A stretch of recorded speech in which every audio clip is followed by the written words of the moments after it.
Hello दोस्तों, आज की ब्रेकिंग न्यूज, बड़ी खबरें, मुख्य समाचार और ताजा तरीन हेडलाइंस के साथ मैं गोपाल मिश्रा हाजिर हूं लेकर आज का अखबार। सुन लिया, समझो, पढ़ लिया।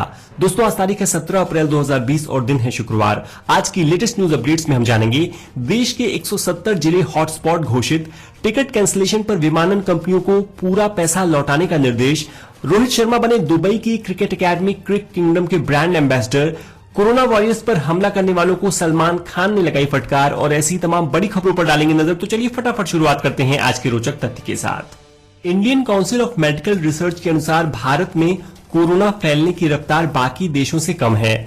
जापान में 11.7, इटली में 6.7, अमेरिका में 5.3 और ब्रिटेन में 3.4 लोगों का टेस्ट होने पर एक पॉजिटिव केस मिलता है। लेकिन इस मामले में भारत की स्थिति बेहतर है क्योंकि यहां हर 24 टेस्ट के बाद एक संक्रमित मिल रहा है। अब सुनते हैं देश दुनिया राजनीति की सभी बड़ी खबरें। कोरोना से प्रभावित देश के 170 जिलों को हॉटस्पॉट यानी रेड जोन घोषित कर दिया गया है। इनमें 6 मेट्रो सिटी दिल्ली, मुंबई, बेंगलुरु, चेन्नई, कोलकाता और हैदराबाद भी शामिल हैं। तमिलनाडु के सबसे ज्यादा 22 जिलों को इस लिस्ट में रखा गया है। महाराष्ट्र, राजस्थान और आंध्र प्रदेश अपने अपने 11 जिलों के साथ दूसरे नंबर पर हैं। वहीं दिल्ली के सभी 9 जिले हॉटस्पॉट शहरों में शामिल किए गए हैं। मध्य प्रदेश और गुजरात के 5-5 जिले भी हॉटस्पॉट की श्रेणी में रखे गए हैं। वहीं 207 जिलों को नॉन हॉटस्पॉट यानी व्हाइट जोन और 359 को ग्रीन जोन में रखा गया है। स्वास्थ्य मंत्रालय के मुताबिक हॉटस्पॉट या रेड जोन ऐसे जिले या शहर हैं जहां पर देश या राज्य के 80% से ज्यादा पॉजिटिव मामले सामने आए हैं। इसके साथ ही ऐसे स्थान जहां पर संक्रमण का स्तर अधिक है और 4 दिन से कम समय में केस दोगुना हो रहा है, उन्हें भी हॉटस्पॉट माना जाएगा। वहीं ग्रीन जोन वो इलाके हैं जहां 28 दिन से संक्रमण का एक भी मामला सामने नहीं आया है। आज का अखबार सुन रहे सभी श्रोताओं से मेरा निवेदन है कि हमने इस महीने अच्छी खबर पर 5000 नए फॉलोअर्स जोड़ने का लक्ष्य रखा है, जिसमें से 2000 फॉलोअर्स हम ऑलरेडी जोड़ चुके हैं। आपसे निवेदन है कि यदि आपने अभी तक अच्छी खबर चैनल को फॉलो नहीं किया है तो प्लीज इसे फॉलो कर लें और हमें हमारा लक्ष्य प्राप्त करने में मदद करें। तो चलिए अब बढ़ते हैं अगली खबर की तरफ। देश में कोरोना संक्रमितों की संख्या 13,031 हो गई है। कल समाचार लिए जाने तक 660 मामले सामने आ चुके थे। इनमें महाराष्ट्र में 165, मध्य प्रदेश में 182, राजस्थान में 28, उत्तर प्रदेश में 38, गुजरात में 105 और बिहार में 8 नए मरीज मिले हैं। ये आंकड़े covid19india.org और राज्य सरकारों से मिली जानकारी के अनुसार हैं। इसके अलावा देश में कोरोना वायरस से मरने वालों की संख्या गुरुवार को 441 हो गई। महाराष्ट्र में सबसे ज्यादा 6 मौतें हुई। इनमें 3 पुणे और 3 मुंबई के मरीज थे। इसके साथ राज्य में मरने वालों की संख्या 193 हो गई है। उधर गुजरात में संक्रमण से 3 मरीजों की जान चली गई। दुनिया भर में कोरोना वायरस से अब तक 1,42,000 मौतें हो चुकी हैं, जबकि 5,39,000 से अधिक मरीज स्वस्थ भी हुए हैं। कोरोना वायरस से दुनिया के अलग अलग देशों में रह रहे भारतीय भी प्रभावित हैं। जानकारी के मुताबिक 53 देश में 3,336 भारतीय इस वायरस से संक्रमित पाए गए हैं। कुवैत में इनकी संख्या सबसे ज्यादा 785 है। कांग्रेस नेता राहुल गांधी ने गुरुवार को कोरोना वायरस पर वीडियो कॉन्फ्रेंसिंग से मीडिया से बात की। राहुल ने कहा कि देश में लागू किया गया लॉकडाउन संक्रमण रोकने का हल नहीं है, यह इस समस्या के लिए किसी पॉज बटन के जैसा है। उन्होंने कहा कि संक्रमण रोकने के लिए आक्रामक तरीके से टेस्ट किए जाने चाहिए और इसे बढ़ाना चाहिए। कोरोना संक्रमितों के इलाज के लिए दिल्ली में अब प्लाज्मा तकनीक को अपनाया जाएगा। गुरुवार को मुख्यमंत्री अरविंद केजरीवाल ने इसकी जानकारी दी। उन्होंने बताया कि इस थेरेपी से ट्रायल के तौर पर पहले कोरोना के बेहद गंभीर मरीजों का इलाज होगा। दक्षिणी दिल्ली में एक पिज्जा डिलीवरी बॉय गुरुवार को पॉजिटिव मिला। इसके बाद इसके संपर्क में आए मालवीय नगर के 72 परिवारों को क्वारंटाइन कर दिया गया। इस बीच फूड डिलीवरी ऐप जोमेटो ने कहा कि वो पिज्जा डिलीवरी बॉय उनके लिए भी काम करता था। जिन लोगों को उसने फूड डिलीवर किया था वह सभी पुलिस और स्वास्थ्य विभाग के संपर्क में हैं।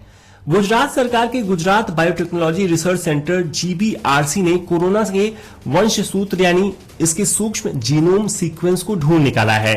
सीएम रूपाणी के ऑफिस के ट्विटर पेज पर इसकी जानकारी दी गई। इस खोज से कोरोना वायरस की उत्पत्ति, इसकी दवा और उसके परीक्षण में तेजी से काम करने में मदद मिलेगी। साथ ही उनके साइड इफेक्ट्स का भी पता लगाना आसान होगा। लॉकडाउन का सबसे ज्यादा नुकसान देश की अर्थव्यवस्था पर पड़ रहा है। 3 मई तक लॉकडाउन के दूसरे फेज में लोगों की रोजी रोटी बचाने के लिए सरकार काफी हद तक रियायतें देने वाली है। हरियाणा में ढाबे, यूपी में ई व्यापार, झारखंड में OPD चालू की जाएगी। राजस्थान, छत्तीसगढ़, बिहार में भी अस्पताल और कारोबार शुरू करने की तैयारी कर ली गई है। निजामुद्दीन स्थित तबलीगी जमात के आलमी मरकज के मुखिया मौलाना साद कंधालवी पर जांच एजेंसियों का शिकंजा कसता जा रहा है। विभिन्न मामलों में दिल्ली पुलिस की ओर से मुकदमा दायर करने के बाद अब प्रवर्तन निदेशालय यानी ईडी ने मौलाना साद के खिलाफ मनी लॉन्ड्रिंग का मामला दर्ज कर लिया है। पटियाला सब्जी मंडी में निहंगों के हमले में घायल पंजाब पुलिस के एएसआई हरजीत सिंह को प्रमोट कर दिया गया है। अब हरजीत असिस्टेंट सब इंस्पेक्टर नहीं बल्कि सब इंस्पेक्टर कहलाएंगे। फिलहाल वह चंडीगढ़ पीजीआई में भर्ती हैं। गुरुवार को गृह मंत्रालय ने वीडियो कॉन्फ्रेंसिंग ऐप जूम के इस्तेमाल को लेकर एक एडवाइजरी जारी की है। कहा गया है कि यह ऐप सुरक्षित नहीं है, इससे कोई भी सरकारी मीटिंग नहीं की जाएगी, इसका इस्तेमाल कोई ना करे। मुरादाबाद में पुलिस और स्वास्थ्य कर्मियों की टीम पर पथराव करने के आरोप में 7 महिलाओं समेत 17 लोगों को गिरफ्तार किया गया है। उपद्रव में शामिल लोगों के खिलाफ लोक संपत्ति क्षति निवारण अधिनियम, आपदा प्रबंधन अधिनियम, महामारी अधिनियम और अपराध संशोधन अधिनियम के तहत एफआईआर दर्ज की गई है।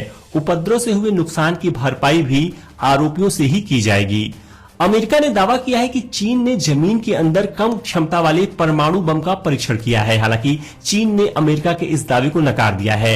आर्म्स कंट्रोल कॉम्प्लायंस की रिपोर्ट में इसकी जानकारी दी गई है, लेकिन इस परीक्षण का कोई सबूत नहीं दिया गया है। कोरोना वायरस के साए में दक्षिण कोरिया में बुधवार को हुए संसदीय चुनाव में राष्ट्रपति मून जे इन ने जीत हासिल कर ली। 300 सीट वाली दक्षिण कोरिया की संसद में मून जे इन की डेमोक्रेटिक पार्टी ने 163 सीटें हासिल की हैं। अब सुनते हैं बिजनेस वर्ल्ड की लेटेस्ट न्यूज।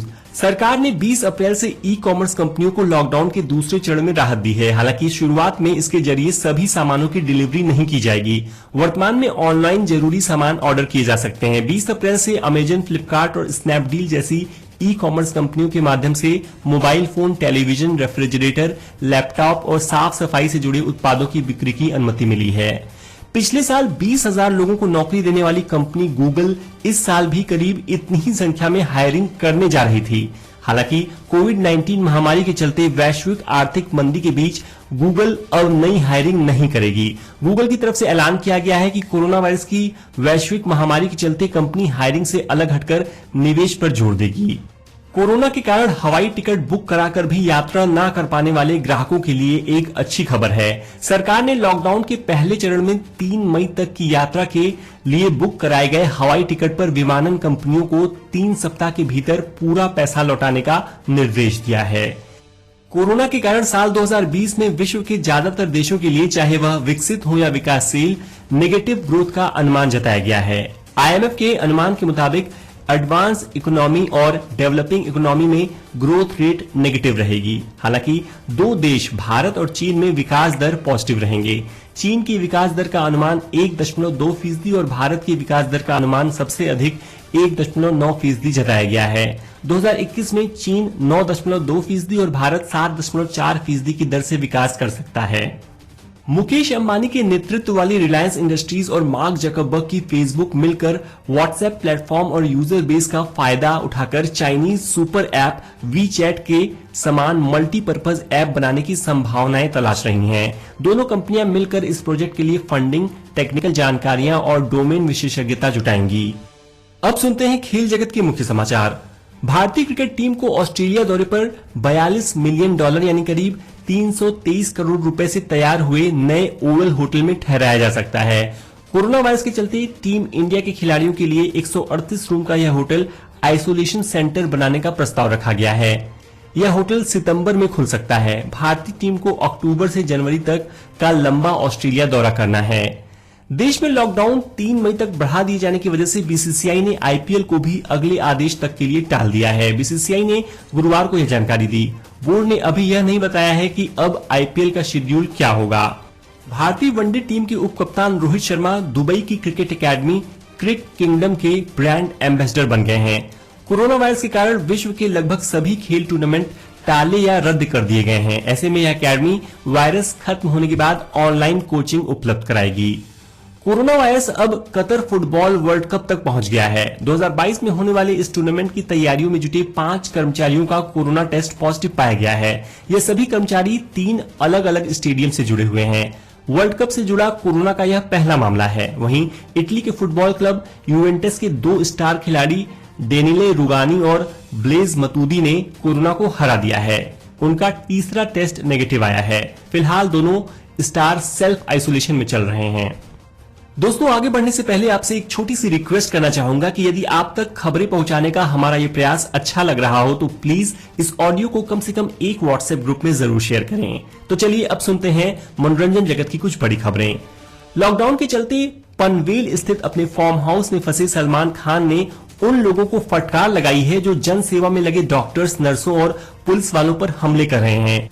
उन्होंने सोशल मीडिया पर एक वीडियो शेयर किया है जिसमें वे कह रहे हैं कि डॉक्टर्स, नर्सेज और पुलिस वाले जान को खतरे में डालकर अपने लिए काम नहीं कर रहे हैं बल्कि देशवासियों की जान बचाने के लिए काम कर रहे हैं।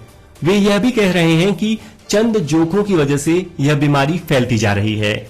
कंगना रनौत की बहन रंगोली चंदेल का ट्विटर अकाउंट गुरुवार को एक विवादित पोस्ट के चलते सस्पेंड कर दिया गया। रंगोली ने एक ट्वीट में डॉक्टरों और स्वास्थ्य कर्मियों पर हो रहे हमले की निंदा की थी।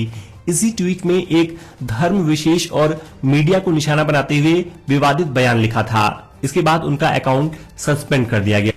फिल्म खट्टा मीठा, खूबसूरत और कांटे जैसी फिल्मों के अभिनेता रणजीत चौधरी का निधन हो गया है। वे 64 साल के थे।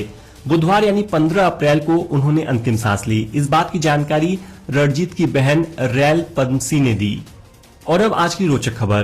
केरल में लॉकडाउन के कारण आवागमन का कोई साधन उपलब्ध नहीं होने पर एक व्यक्ति को अपने बुजुर्ग पिता को गोद में उठाकर अस्पताल से घर ले जाना पड़ा। कोल्लम जिले के एक गांव के 85 वर्षीय व्यक्ति को अस्पताल में भर्ती कराया गया था। बुधवार को उन्हें डिस्चार्ज कर दिया गया। जब इस बुजुर्ग का बेटा उन्हें ऑटो से घर ले जा रहा था तो पुलिस ने उसे रोक लिया। इसके बाद करीब 1 किलोमीटर तक उसे अपने पिता को गोद में उठाकर घर ले जाना पड़ा। सोशल मीडिया पर जहां एक तरफ पुलिस वालों की निंदा हो रही है, वहीं इस श्रवण कुमार की काफी तारीफ की जा रही है। तो ये हो गई आज की प्रमुख समाचार पत्रों में छपी ताजा तरीन खबरें। अब समय है कल पूछे गए प्रश्न का उत्तर देने का। मैंने पूछा था कि कोरोना से लड़ने के लिए आपके मोबाइल में कौन सा ऐप होना चाहिए, निरोगी काया, हु का ऐप या फिर आरोग्य सेतु ऐप। सही जवाब है आरोग्य सेतु ऐप। जिन्होंने भी सही उत्तर दिया उन्हें बधाई। और अब आज का सवाल है कि कोरोना के विस्तार से नाराज होकर अमेरिका ने किस एजेंसी की फंडिंग रोक दी है? ए हू यानी world health organization, B UNICEF या सी यूएनओ। कृपया कमेंट के माध्यम से अपना उत्तर जरूर दें। आज का अखबार अंत तक सुनने के लिए आपका बहुत बहुत धन्यवाद। And once again I request you to please follow my channel and share this podcast with your friends. तो कल फिर होगी मुलाकात, क्योंकि हर दिन हर बार लेकर आता हूं मैं आज का अखबार। तब तक के लिए नमस्कार।